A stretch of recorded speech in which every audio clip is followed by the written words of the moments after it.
Assalamualaikum warahmatullahi wabarakatuh. Selamat siang. Sekarang saya Tekad Urip Pambudi Sujarnoko, dosen program analisis kimia Sekolah Vokasi IPB University.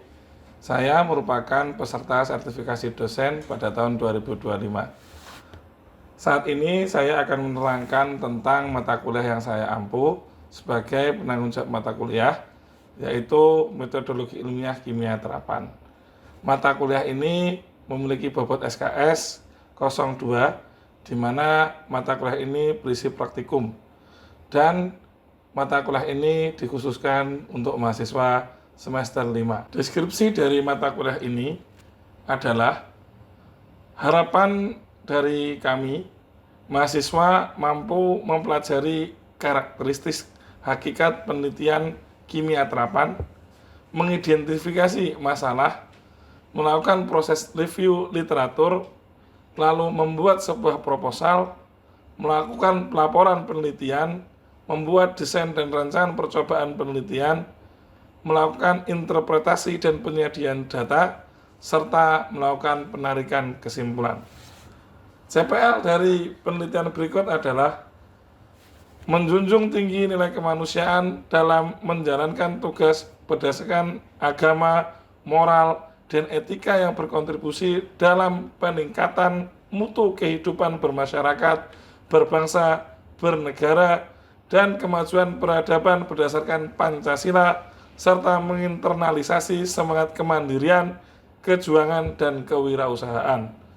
CPL kedua yaitu mampu menerapkan konsep teoritis bidang analisis kimia untuk mengidentifikasi, memecahkan, menganalisis, mengolah, serta menyajikan hasil eksperimen mengacu pada standar relevan. CPL yang ketiga adalah mampu menerapkan pemikiran logis, kritis, inovatif, bermutu, dan terukur dalam melakukan pekerjaan yang spesifik di bidang keahliannya, serta sesuai dengan standar kompetensi kerja pada bidang analisis kimia. Selanjutnya, untuk sub CPMK dari mata kuliah ini adalah yang pertama, membuat latar belakang penulisan ilmiah, membuat citasi dan daftar pustaka yang berbobot dan relevan seperti aplikasi Mendeley. Sub CPMK yang ketiga, mengevaluasi tugas akhir skripsi, tesis, dan disertasi. Sub CPMK keempat, mengaplikasikan perancangan percobaan serta secara deskriptif. Sub CPMK kelima, mengaplikasikan statistika inferensial dalam perencanaan percobaan satu faktor, seperti uji T, uji ANOVA satu faktor.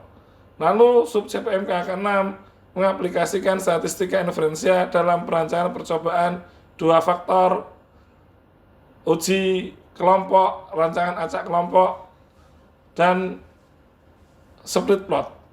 Untuk sub CPMK ke-7 merancang ethical clearance untuk penelitian dengan hewan coba. Sub CPMK ke-8 adalah UTS. UTS pada pelajaran kami adalah membuat proposal penelitian dengan perancangan yang baik dan benar. Untuk sub CPMK ke-9 mengaplikasikan dan menyajikan data statistik deskriptif dalam penelitian kimia serta penggunaan SPSS. Sub CPMK ke-10 melakukan uji T statistik dengan SPSS. Sub CPMK ke-11 melakukan uji analisis of varian. Sub CPMK ke-12 terampil dalam melakukan analisis of varian dalam pengujian hipotesis dan penggunaan SPSS. Untuk sub CPMK ke-13 mengaplikasikan uji lanjut dan penggunaan SPSS dalam penelitian. Sub CPMK ke-14 mengaplikasikan pengujian data penelitian dan praktikum. Untuk CPMK ke-15 menyimpulkan data, membuat rumus, menentukan dosis dan formula terbaik. Untuk sub CPMK ke-16 UAS, di mana UAS dilakukan dengan ujian tertulis. Pustaka umum yang penting pada mata kuliah ini yang pertama adalah perancangan percobaan dan dengan aplikasi SAS dan Minitab. Menguasai SPSS 22 from basic to expert skill. Pedoman penulisan ilmiah IPB. Pustaka pendukung berupa Introduction to Academic Writing dan beberapa jurnal yang ditulis oleh dosen-dosen pengampu mata kuliah.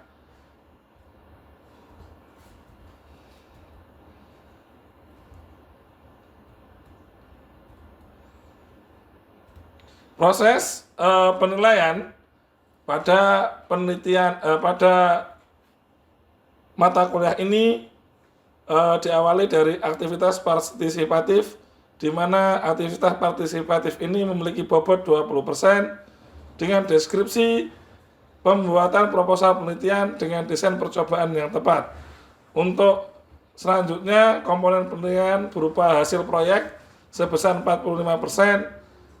Proses penilaian 45% ini berasal dari proses pengolahan data penelitian dari industri, laboratorium, dan lapangan menggunakan software statistik. Untuk penilaian secara kognitif atau pengetahuan, yaitu dari tugas sebesar 50% dengan cara mengolah data dari praktikum mata kuliah lain dan penelitian-penelitian lainnya. Untuk ujian tengah semester sebesar 15% dengan proses penilaiannya berupa ujian tertulis dengan materi pembuatan proposal penelitian dan statistika deskriptif. Untuk ujian akhir semester, maka penilaiannya sebesar 50% dengan cara mengolah dan menganalisis data serta mengambil kesimpulan dari beberapa data penelitian.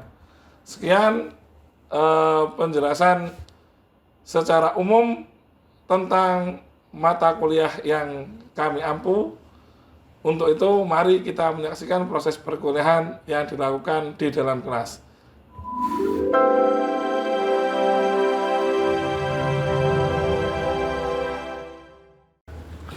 Oke, assalamualaikum warahmatullahi wabarakatuh. Waalaikumsalam warahmatullahi wabarakatuh. Alhamdulillahirrahmanirrahim. Allahumma sholli ala Muhammad wa ala ali Muhammad, amma ba'du.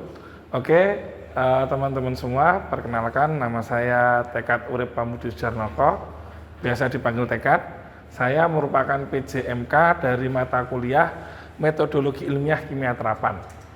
Nanti kita akan dibantu oleh dosen dari Prodi Paramedik Veteriner, yaitu Dr. Hewan Dwi Budiono MSI, dan juga Prodi Kimia, yaitu Ibu Dr. Novia Amelia Soliha.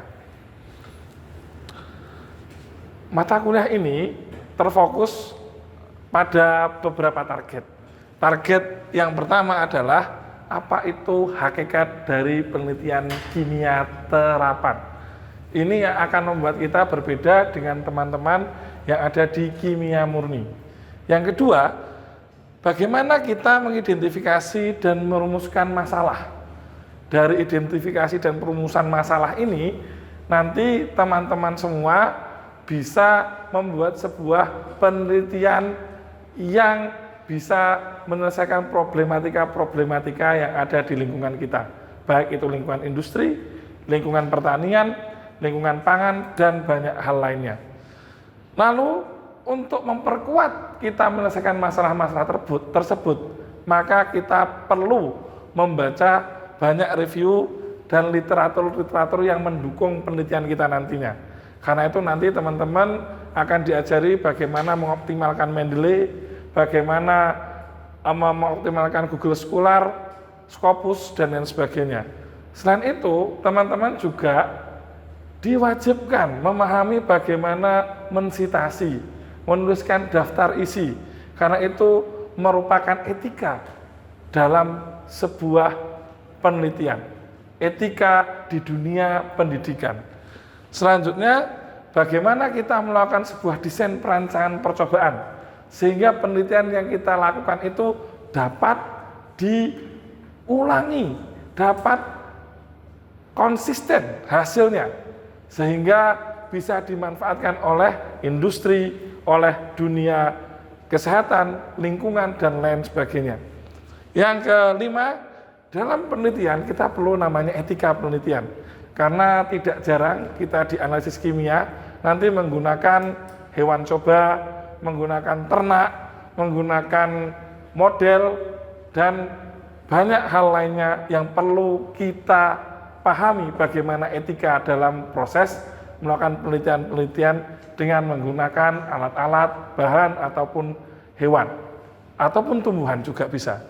Lalu yang keenam, bagaimana semua pemahaman tadi menjadikan kita memahami dan bisa mempraktekkan membuat proposal penelitian kimia terapan.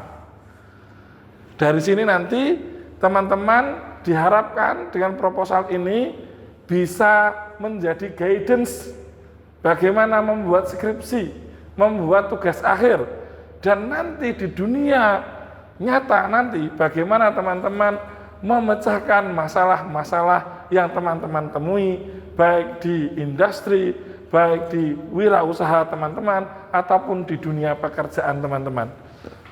Dari sini teman-teman akan diajari bagaimana memaparkan data, menggambarkan data, bagaimana kita menggunakan grafik, bagaimana cocoknya kita menggunakan grafik batang, kita menggunakan garis dan lain sebagainya. Karena hal ini akan mempermudah orang lain memahami apa yang kita teliti. Selanjutnya, bagaimana kita menarik sebuah kesimpulan. Penelitian-penelitian itu menghasilkan data-data yang banyak, data-data itu akhirnya kita kompilasi, kita olah menjadi sesuatu yang bisa bermakna. Contohnya produk, contohnya kita bisa membuat metode. Bagaimana metode terbaik untuk mengekstrak tanin dari kulit kayu akasia? Berapa tekanannya? Berapa suhunya? Berapa pemberian tanin untuk mengurangi protozoa yang ada di dalam tambak udang? Karena itu kita perlu melakukan sebuah penelitian dengan perancangan yang benar.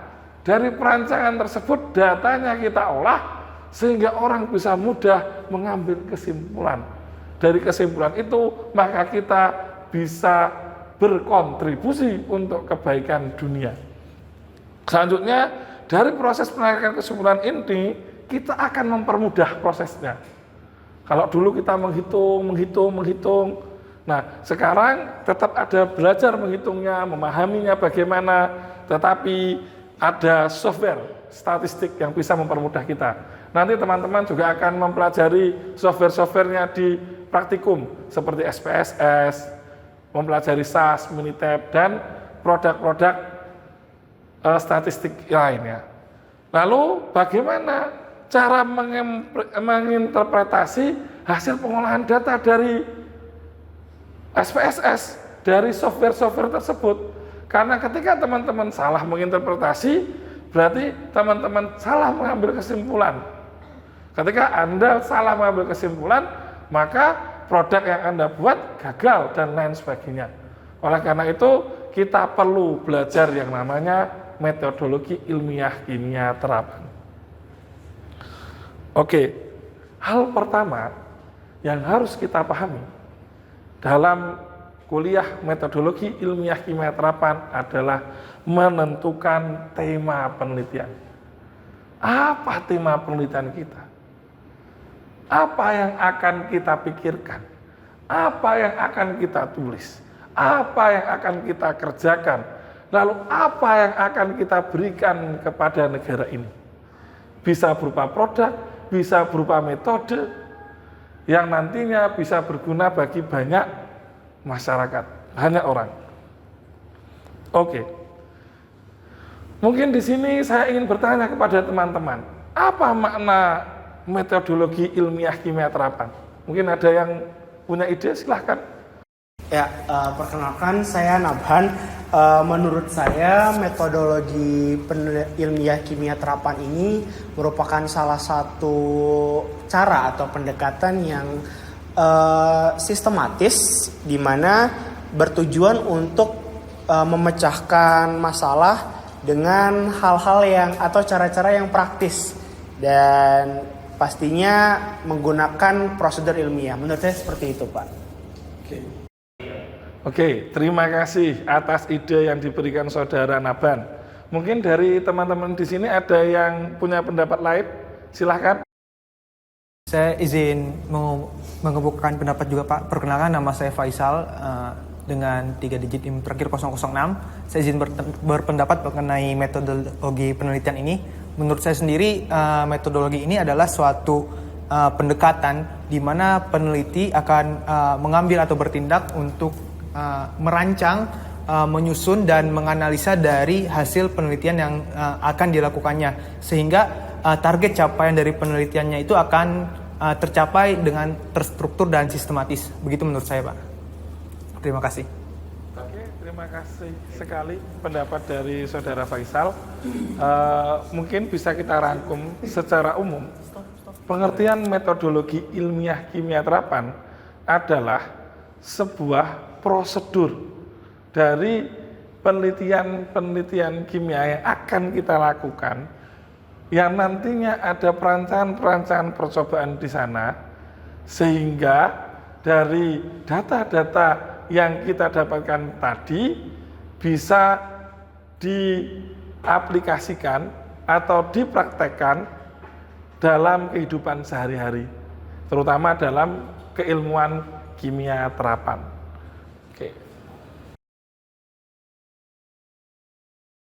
Oke. Teman-teman semua, dalam proses membuat penelitian, maka kita butuh yang namanya tema yang jelas. Ibaratnya ketika kita sedang bermain bola, kita tidak tahu gawangnya. Sehebat apapun kita, ketika tidak tahu gawangnya, ya kita tidak bisa mengegolkan. Karena itu kita perlu tema yang jelas. Dengan tema yang jelas itu kita punya semangat yang kuat, punya tujuan akhir, sehingga proses penelitian kita itu tertata. Karena ada arahnya. Selanjutnya, arah-arah yang jelas ini, tujuan yang jelas ini perlu dicapai dengan step-step yang jelas juga. Metode yang akurat dan presisi. Bagaimana caranya mengekstrak, berapa suhu yang dibutuhkan, solvent apa yang sesuai, itu kita tentukan. Karena itu kita perlu banyak belajar tentang review, membaca banyak hasil penelitian-penelitian yang lain, sehingga penelitian yang kita lakukan itu memiliki metode yang akurat dan presisi. Lalu perlu waktu dan tempat yang sesuai, yang kita tentukan. Jadi fokus teman-teman nantinya juga harus dikuatkan, karena dalam proses penelitian untuk mendapatkan sarjana terapan, selain produk, selain metode, selain alat, teman-teman juga harus paham bahwa teman-teman harus lulus tepat pada waktunya. Oke. Hal pertama yang harus teman-teman pahami adalah gagal merencanakan sama dengan merencanakan kegagalan. Karena itu teman-teman harus menentukan tema yang cocok, metode yang benar, dan banyak hal lainnya dalam proses penelitian ini. Seperti contohnya dalam teknik pemisahan. Teman-teman sudah terbiasa yang namanya like or dislike. Jadi teman-teman tahu solvent mana yang cocok. Oh, berapa KD-nya, berapa kekuatan ikatannya, dia akan soluble pada solvent yang mana. Nah itu Anda bisa menentukan. Karena itu contoh, teman-teman ingin mengekstrak minyak, maka teman-teman tidak menggunakan air, tapi teman-teman harusnya menggunakan heksan, menggunakan benzen, dan lain sebagainya. Karena itu nanti perlu kita pahami bagaimana metode-metode proses penelitian tersebut.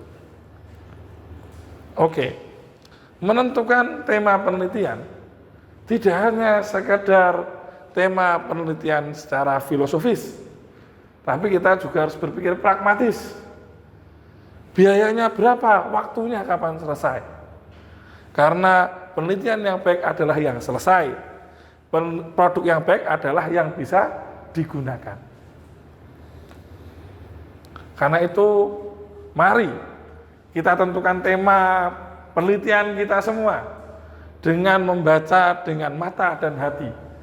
Kita cari tahu bagaimana basic dasar kita, lingkungan kita, bagaimana kita membaca review-review, tulisan-tulisan, sehingga kita punya semangat, kita punya cara, kita juga tahu bagaimana masa depan akan kita raih dari proses penelitian-penelitian yang kita lakukan.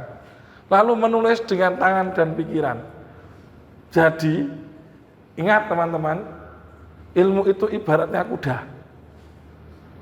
Maka catatlah dengan pena, ikatlah dia dengan pena.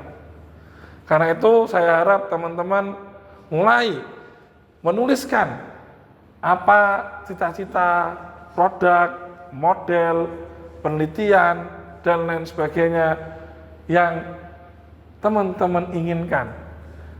Nanti teman-teman cocok dengan dosen siapa, nanti tanyakan dengan dosen tersebut bagaimana proses penelitiannya dan lain sebagainya. Lalu ubahlah keadaan Indonesia ini dengan produk dan keikhlasan. Kita punya kakao, kita punya kopi, kita punya sawit. Tapi kita beli coklat dari Belgia. Katanya coklat paling enak dari Belgia, padahal kakaonya dari Indonesia. Kita punya sawit, tapi kita ekspor CPO, lalu kita impor minyak, sabun, dan lain sebagainya. Di mana ahli kimianya? Ayo, kita sebagai D4 analisis kimia terapan, kita harus semangat melakukan penelitian, kita optimalkan apa yang ada di Indonesia untuk kemaslahatan kita semua. Lalu teman-teman, ini merupakan contoh penelitian dari saya, penelitian kimia terapan. Ada extraction of tannin from acacia bark as a feed additive. Karena memang basic saya dari peternakan, keluarga saya peternak, saya berasal dari peternakan juga.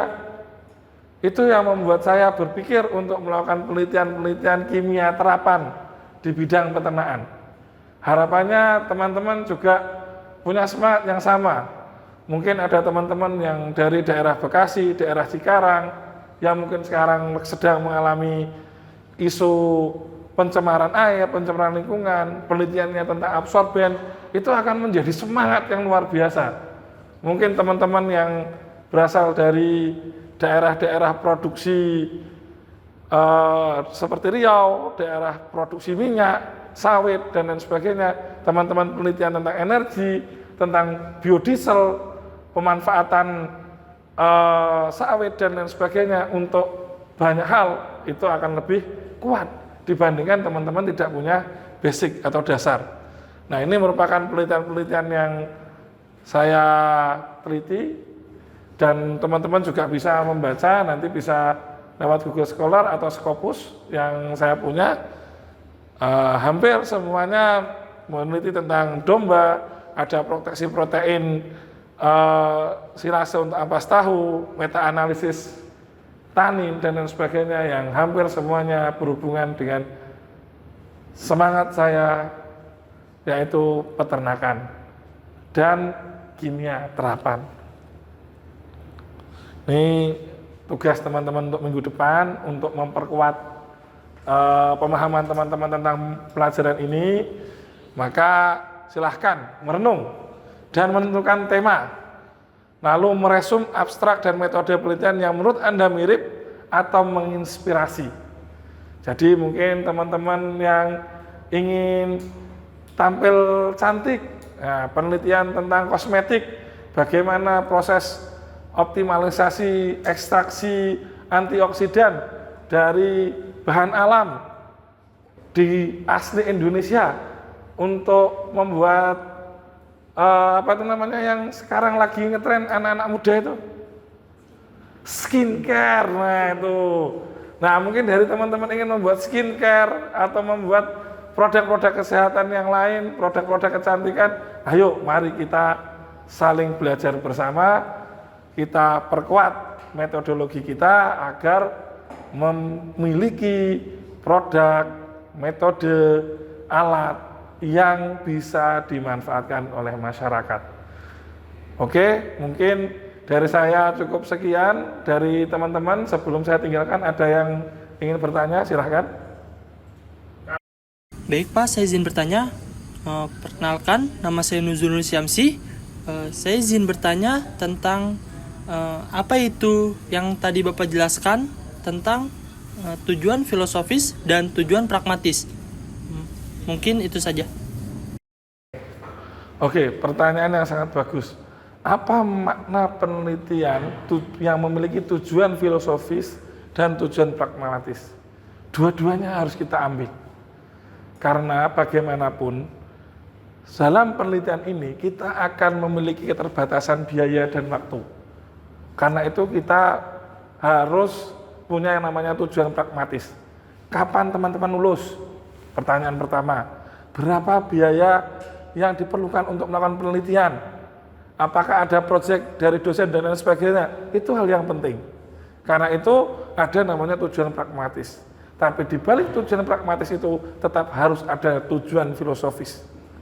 Contohnya, saudara Nuzul ingin meneliti tentang ampas tahu. Kenapa saudara Nuzul meneliti tentang ampas tahu? Karena daerah saudara Nuzul dekat dengan pabrik tahu dan menyebabkan pencemaran lingkungan. Oleh karena itu, saudara Nuzul ingin mengoptimalkan ampas tahu menjadi pakan ternak, tetapi karena mudah busuk, akhirnya saudara Nuzul berpikir bagaimana melakukan proses pengawetan, menggunakan senyawa tanin dan lain sebagainya. Mungkin itu adalah salah satu cara agar saudara Nuzul tetap memiliki tujuan filosofis, tetapi ingat, ada biaya dan waktu yang perlu kita perhitungkan agar lulus tepat waktu. Seandainya pun nanti ingin menjadi dosen atau peneliti, tetap ada biaya dan waktu yang membatasi kita. Karena itu, saya harap teman-teman memiliki tujuan filosofis dan tujuan pragmatis yang balance, sehingga penelitiannya bisa berjalan dengan baik dan benar. Oke, terima kasih banyak atas perhatian teman-teman. Jika tidak ada pertanyaan, ada sedikit semangat dari saya.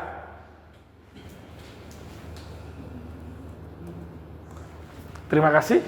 Apa yang berasal dari hati akan diterima hati, maka hati-hati jaga hati. Terima kasih. Assalamualaikum warahmatullahi wabarakatuh.